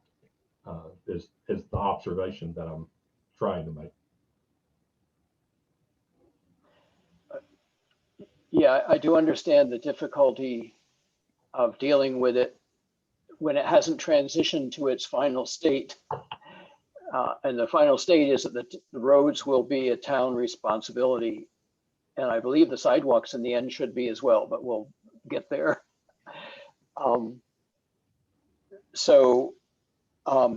If we think about it though, from that end state, for simplicity here, I was going to ask Matt or Emily, what is the town's standing on enforcing no parking on streets? So, the first thing to keep in mind is that parking is allowed on the side of town-owned roads by default unless it's posted otherwise. So, there is a winter parking ban, which means there's a period of time during the winter when you can't park overnight. In terms of enforcement, it's sort of become a thing, and we've perpetuated it. We're guilty of perpetuating it too, saying that the police can't tow a vehicle, have to find a person, et cetera. That's very complicated. That is true through their normal sort of criminal enforcement or civil enforcement process, but there is also authority vested in the town through its public works rules that the town can have a vehicle removed if in the right of way illegally, because the town has the right to control its right of way. That said, this is not something that has typically come up a lot in Williston. If we have areas posted no parking, people are generally following those rules. It's generally areas that are posted that way for safety reasons. And as far as are the police in Williston patrolling the town looking for illegally parked vehicles? No, probably not. Our police force generally is either responding to calls or doing some speed control on major highways through the town at busy times. That's most of what they do. During the COVID epidemic, they've really reduced down to pure emergency response. They've tried to avoid unnecessary contact with people prior to vaccination. They don't want to be exposed to somebody just because they're pulling them over for speeding. The risk is too high of taking that officer out for 2 weeks to bother doing that. But what we truly don't have in Williston is a staff person or persons who do civil code enforcement. So for example, if there's a street in the hamlet that's supposed to be no parking, if it's a public street, number one would be to make sure that it's posted that way. If it's a private street and we're really talking about enforcing that as a condition of approval, I mean, the first thing is I would advise stringently against the DRB ever imposing a condition like that, because it's so hard to enforce. I'm a big fan of conditions that cause the design of something to be the way you want it, rather than a condition that assumes the town will have some perpetual capacity to monitor and enforce, because that's really hard. And when you have 35 different developments in town and those conditions are different in all of them, you're setting yourself up to miss things. That said, those kinds of things do happen and have been applied to projects in the past. It wouldn't surprise me if there was a promise made in the hamlet about where parking wouldn't be allowed, and that some of that might have made its way into DRB conditions. I think that the part that I'm probably better positioned to answer is the question about permits, condition monitoring, and violation complaints and responses and things like that. We issue somewhere around 350 permits a year for everything from backyard sheds to 5-story apartment, 3-story apartment buildings with 55 or 72 units in them. We process, I'm going to say, probably fewer than 10 written violation complaints a year. I would say 80% of those come down to an underlying dispute between neighbors that has finally erupted into zoning enforcement. In other words, the core conflict is not about whose shed is 1 foot over the line, but rather something that I can't really find grounding for in zoning. We respond to those by looking into them, trying to determine if there's something in the bylaw or conditions of approval that can or needs to be enforced. We try to use a system where we informally warn people about zoning violations or let them know that there's something that's out of compliance, and then try to work with them to bring it back into compliance. But oftentimes we also see complaints where it's really not something that's grounded in the requirements of the zoning bylaw. And it really goes back to the need for conditions to be design related rather than operational. I will say also there's a portion of zoning complaints we get where somebody's doing something and the violation is that they didn't get a permit for it, and the solution is to get a permit, and a permit can be issued because what they're doing is in compliance with the bylaw, but for needing to fill out the paperwork. So, you know, we get a neighbor complaint, my neighbor's building a shed in their backyard and I don't think he got a permit for it. And we reach out to the neighbor and we say, hey, you're building a shed, you need a permit for it. And they say, okay. And then we have them apply for and issue the permit, and you know, life goes on. But it's a relatively small piece of our work, is following up on those zoning compliance issues. And Ron, I think some of what I felt like you were kind of getting at, and you can clarify this for me, is how is the town balancing all the new development that's going on against our capacity to manage the lifestyle issues that come up with that? Is that kind of what you were asking? Yeah, I mean, there's a downstream impact of, I can think of 3 people who live in the area who are under extreme emotional stress and problematic in the neighborhood. We have the dog issue. I think we have the picture that I think didn't come through is where they were, we had somebody throwing bags of poop out into the street towards one of the homes, and the homeowner was thinking it was a hate crime because they didn't like her and her ethnicity. But it was just somebody being lazy. We found out another way of reaching the building owner to get it under control, and that problem went away. We have a lot of scenes, and we've had at least 2 events of people breaking into cars about a year apart. So they're either in this hotel or a nearby hotel, and they're coming into the area and breaking into cars. We have, like right now, have snow equipment in the neighborhood. I'm sure it's in everybody's neighborhood, but it goes on constantly here because of where we're located. So yeah, it's a lifestyle.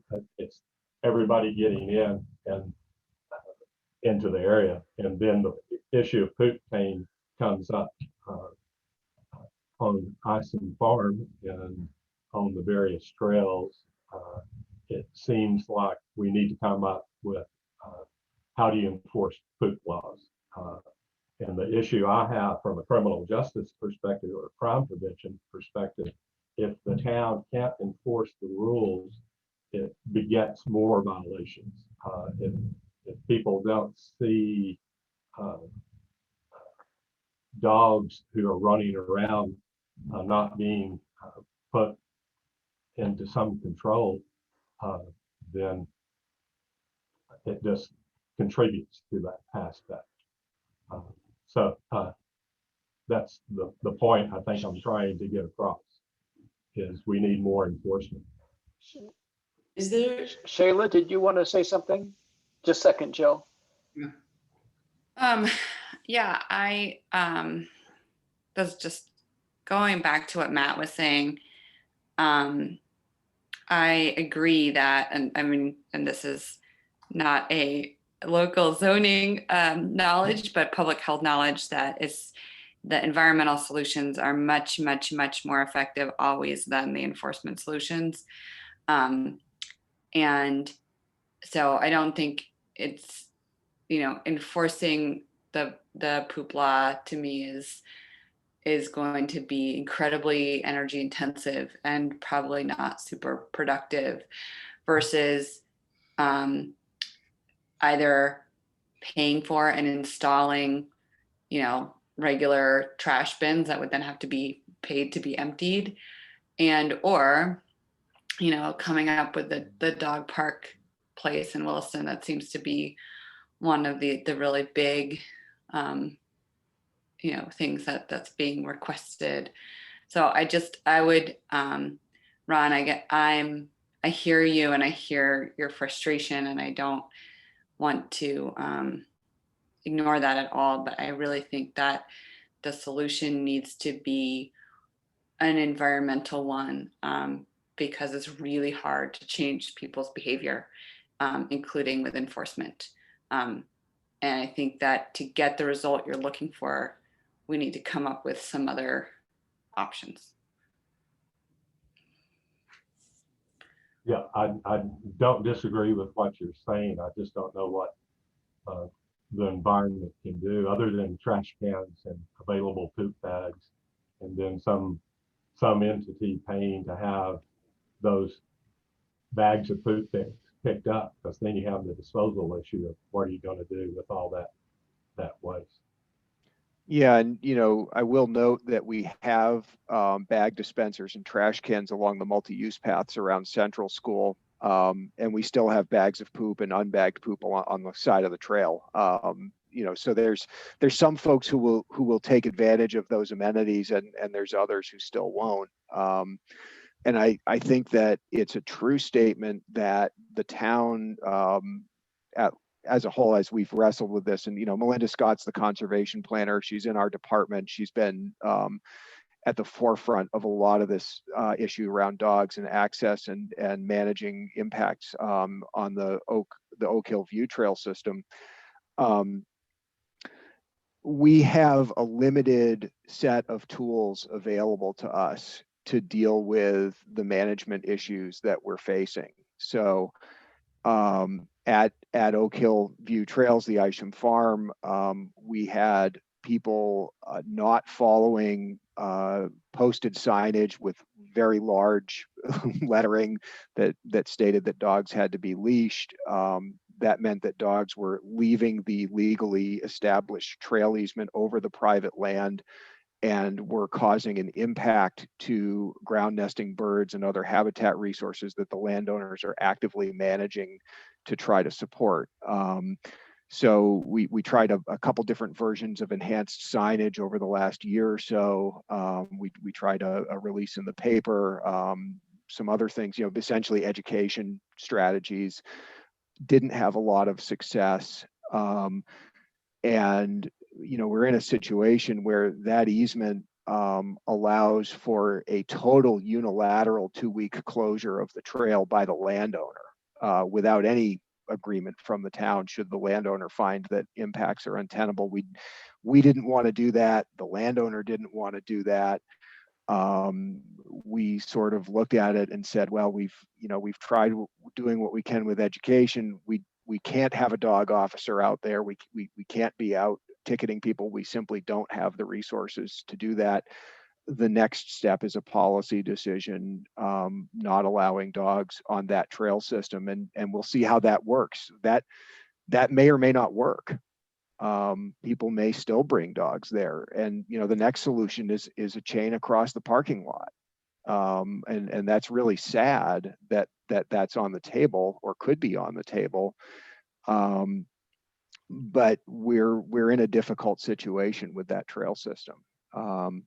And I think more broadly, the thing to understand, and I read Front Porch Forum just like most of you do, is that all of these conservation areas in town have carefully developed management plans that were created with lots and lots of community input and in consideration of lots and lots of competing interests and neighborhood impacts and ecological impacts and all kinds of things. And the town has collectively worked really, really hard to try to have these pieces of public land work as best they can for the environment and for everybody here in the town and beyond. And I would say that we are in a not totally dissimilar situation when it comes to some of these other nuisance and lifestyle type things that are happening in other pieces of our public realm, like on our sidewalks, on our streets, in terms of places where noise is generated, in terms of places where there's litter. We recently did a site plan review related to the Healthy Living Project, where one of the things that we addressed in our staff report was it's time to start thinking about publicly accessible waste receptacles that are outside of the private building. we've just got a density and intensity of people where you've got to give people a place to throw trash away without being a customer of a business and without being a resident of an apartment building, because people are going to have trash and they're going to want to put it somewhere, and eventually some percentage of them are going to drop it on the ground. So, you know, small baby steps, slowly but surely. On the code enforcement side, I'm in active conversations with the fire department. We're exploring the idea of a rental inspection regime for the town, which would also involve a position that would be funded by that inspection regime, which would also add capacity for some zoning enforcement stuff and some just sort of general code violation stuff. When people pile the snow in front of the fire hydrant, when people park a vehicle in a way that doesn't allow for emergency access, having somebody who kind of knows the town and can be out and about and on top of those things. But you know, we're talking about it now. This is a town. It's going to be 5 years. You know, that's just unfortunately the way it goes. And you know, we just need to keep plugging at those things as our sort of resources and our restrictions evolve.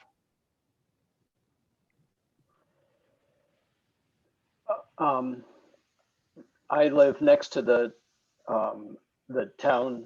field behind the town hall, and it has covenants from the funding for purchasing it that say there's can be no motorized recreation on it. And we have people riding snowmobiles there. And I'm in the same place you are, Ron, about how do we enforce that, you know, covenant. I also like to say that the dog thing is complex. And one of the ways it's complex is that people attribute their own feelings and personality to their dogs. And I find that people will go much farther with their dogs than you would think, because they, you know, so if the dog wants to do something, they want the dog to be able to do it. And it's hard for people to see it from the perspective of the other person. And I used to run a fantastic number of miles, and I'd have dog owners who would say, well, just call me ahead of time before you run by my house and I'll have the dog inside. And I'd say, you know, I'm going out for a 20-mile run and I don't have everybody's phone number. And so I just find that people with dogs are not reasonable, and that most people with dogs are very, very responsible. And the few people whose emotions run away from them make it hard for everybody. And there are many dog owners, and some of us who are not dog owners, who pick up dog poop that's not our dogs. I pick up on April Poop Day. I picked up hundreds, and one time I confronted somebody who was letting their dog poop without picking it up on the rec path behind the school. And they said, oh, it's much better to be on the land. If you put it in a plastic bag, then it's going in the landfill, and the plastic going in the landfill and all that. And it's complex. People may be thinking they're doing the right thing when they're not in some situations. And it requires a lot of education about what would be the natural canine population per square mile compared to the several hundred times that we have in here, and how the effect that has on the waterways. Well, and one of the things is just putting a square foot on space for however many dogs, especially the apartment owners, that if you're going to have dogs in here, you need to make sure you plan to have space for them all to evacuate their bowels. Yes, and I do have a question that really is straight planning commission related, which is, should we have in the town plan a stronger objective about dog parks? And to me, it's not one dog park. To me, it needs to be regional. It really bothered me when my daughter lived in Washington, D.C. area, and she would put her dog in the car and drive a few miles to take it to the dog park. And so I think, unfortunately, when I think about the Taft Corners area, it's where the church was going to go. That seems like one of the few areas that could have a dog park, either that or Yeah, and I'm not that people could walk to. I'm not a proponent for dog parks. Having gone to a couple, it's like it's not enjoyable, and I don't like free running dogs. So I think everybody needs to be on a leash. But we're taking up more time. It's not a benefit here. So what are the planning commission pieces of this? And they do interact a great deal. And I'm wondering if Matt or Emily, if you could sort of itemize what you see as the things that we as a planning commission should accept, because my goal from this discussion is to have you air the things you were saying, Ron, and for us to see how we want to focus our attention going forward. So I'd encourage the group to consider a couple of things. One is, as we talk about Taft Corners form-based code, what kinds of requirements might you want to see for the appropriate location and sizing of urban parks that would come along, especially with residential properties? This is something that's incentivized in today's bylaw, but the only statement about appropriate scale is in the bylaw. It says a picnic table is not an urban park. It needs to be something more than a picnic table. And I think we have some questions with some of the residential development we've seen is like, is there the right amount and design of publicly accessible or communally accessible open space coming along with those projects? The other is it is possible to expand the official map project to start thinking about places, physical places within town that ought to be identified for park or green space or other municipal use. And, you know, are we going to have an official map that actually designates dog park locations on it out on the first draft? I don't think so. But I think that that is a tool that the Planning Commission and Select Board can use to that end of what kind of recreational space do we need as we start to talk about an aging population, shrinking household size, changes in density and lifestyle. You know, we're generally pretty good in a lot of Williston on playgrounds, and we're kind of okay on ball fields, but you know, sometimes there's times we could use more ball fields for, you know, the kind of programming that goes with that.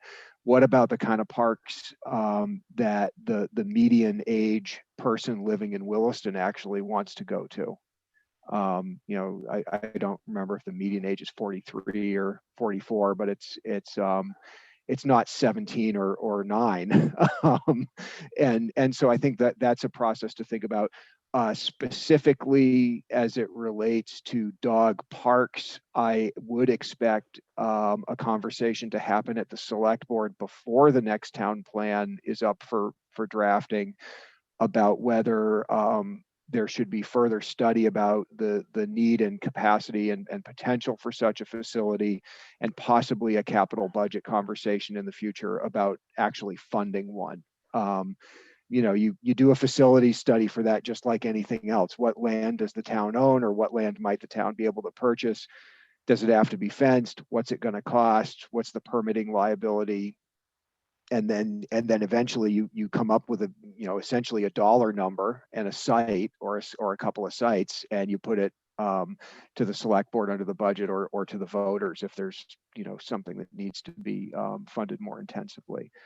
All of those things. And then on the other side of how does this relate to the way the town's developing and what's going on there, one thing I'm working on for this year's sewer allocation memo to the Select Board, which I'll be preparing during the month of March, is to try to attach a small growth report to that. This is an idea that used to be in our work plan, but hasn't been done in a long time. And just trying to give everybody another picture of what the metrics are in terms of numbers of dwelling units, location of dwelling units, square footage of new commercial space, and how we sort of see all of that playing out over, say, the last 5 years in Williston. And what does that look like in terms of, you know, the volume and type of issues the staff is facing, and the needs the town might be finding itself needing to meet going forward. So that's everything that comes to mind for me right now that's specific to this issue in question. I'll just add, Matt, there is some money in the budget for a community center scoping study, correct? Yeah, and one of the things that might come out of that is what needs should that community center meet? Does it need to have a pool? Does it need to have a dog park?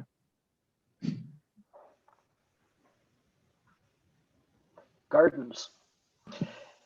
Maybe Okay. gardens. Any other comments? I'll just add that this isn't a Williston only problem.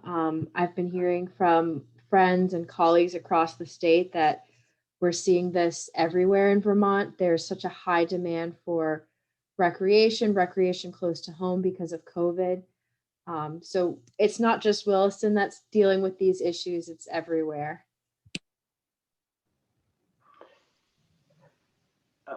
And I took what you said, Matt, to be that predominantly we need to look at this from the perspective of the town plans cycle. Is that what you were saying?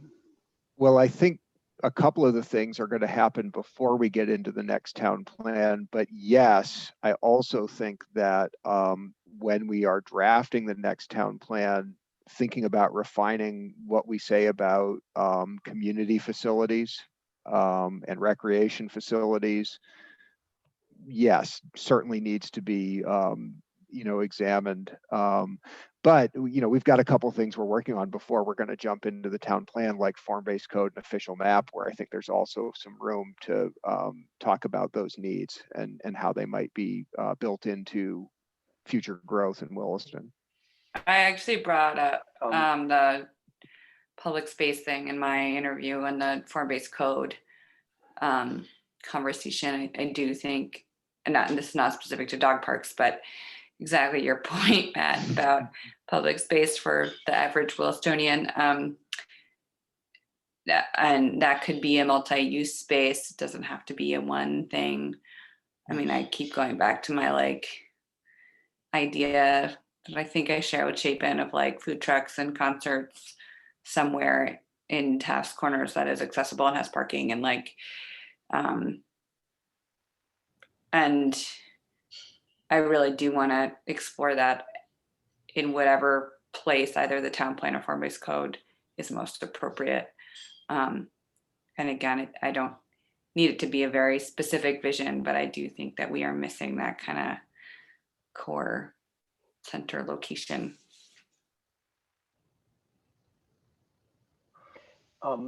And I'd like to say specifically, I think to Ron, which is, although I don't see a solution from the Planning Commission to the enforcement issues you raise, now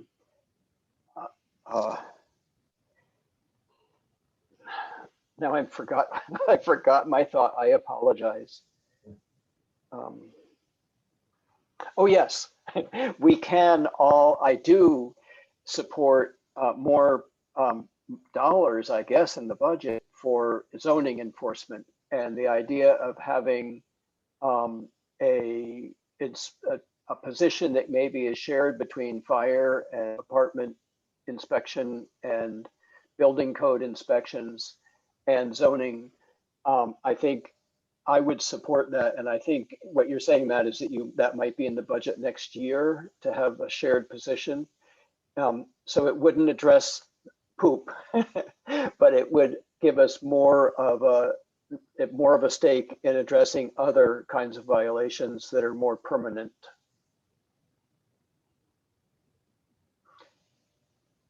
And that's something that we as individuals and as a planning commission can do. Matt, what about the budget adoption process? Oh yeah, we're over time. Just briefly, I remember when you guys were writing your recommendations about capital budget, how it felt like the recommendations made were very late in the budget adoption process. And I'm not sure if there's any way in that process to look at. Excellent point. That's probably more of a town manager thing than planning commission. Yeah, well, could we ask Can we ask you, Matt, to approach the town, because we also don't have a chance to comment on the operational budget at all. And in this case, the people who have commented about, we adopted the town plan, but the select board does not have an appetite for funding an energy coordinator. We adopted the energy plan, I should say. But the first recommendation in that is to hire an energy coordinator to implement the plan, write grants and oversee implementation of the plan. And the select board has pretty much shown no appetite to fund that this year. And we had no opportunity to provide input. And I wonder, Matt, if we could ask you to work with Eric for how to get earlier input on the capital plan and some input on the operational budget. Yeah, I think part of it is us scheduling you to get out in the right amount of timing on that. So, for example, reviewing the FY22 operating budget, understanding that operating budgets evolve, but they don't often change fundamentally year to year. If you were to look at the FY22 budget as that budget year began in July and say, well, here's where we see holes or things that we think these departments ought to be thinking about. The operating budget originates from the department heads. So, we each prepare a budget that requests what we think we need to run the department in the upcoming fiscal year. So it happens so rapidly that it would be hard to build in planning commission review of it. It's like we're generally asked as department heads in about September to do that. And then next thing you know, it's December and the select board's voting on it or hearing it.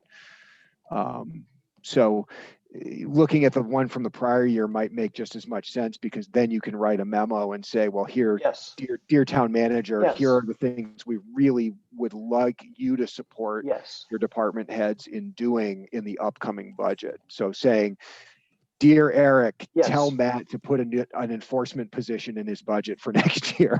And then when I do that and everybody goes, oh my gosh, how come there's another $80,000 a year in your budget, Matt? I can say, well, the planning commission told me to do it. Yeah. And I think that's totally appropriate, because the inertia, in other words, you don't see the public works director saying, oh, I want to drop a plow and plow the road slower because we need to save some money this year because of COVID. But then when you say, well, can we add a coordinator for the energy plan? The answer is no. So it's much easier to keep a budget going for what you've been doing than it is to make a change. And as the planning commission, we're looking to the future. And so we're promoting some changes. And I think that it's important for that inertia to be, have our voice behind some changes. I maybe didn't say that well, and I think we should all go home unless someone wants to say something else. We are at 9:13, and I appreciate everybody staying on as late as you did, and apologize for letting it go long. Okay, seeing no shaking of heads, I'm not even going to ask for motion. I'm just going to say we are adjourned at 9:14. Thank you, Matt. Thank you, Emily. Thank you, Bonnie, who was on earlier, and everyone else. Take care. Great. Thanks, everyone. Good night. Night.